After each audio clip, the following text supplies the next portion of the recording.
That is Usha घर, वो उषा की घर है। That is my book, ये मेरी किताब है। It is mine, ये मेरा है। That is our house, वो हमारा घर है। This is your hat, ये तुम्हारी टोपी है। Here is their house, ये उनका घर है। I take the pen, मैं कलम लेता हूँ। I take my pen, मैं अपना कलम ले लेता हूँ। You take your pen, तुम अपना कलम लो। He takes his pen, वो अपना कलम लेता है। She takes her pen, वो अपना कलम लेती है। We take our pen, हम हमारे कलम लेती।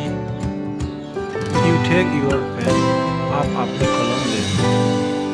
Give my lunch box, मेरा lunch box they. You give my lunch box, तुम मेरा खाने का डब्बा दो। Mother calls Ras, माँ रास को बुलाती है।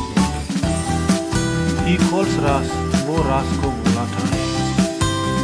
She calls Ras, वो रास को बुलाती है। Bring some water, थोड़ा पानी लाओ। I bring water, मैं पानी लाती हूँ। We bring water bottle, हम पानी बोतल लाते हैं। I have 2 children, मेरा 2 बच्चे हैं।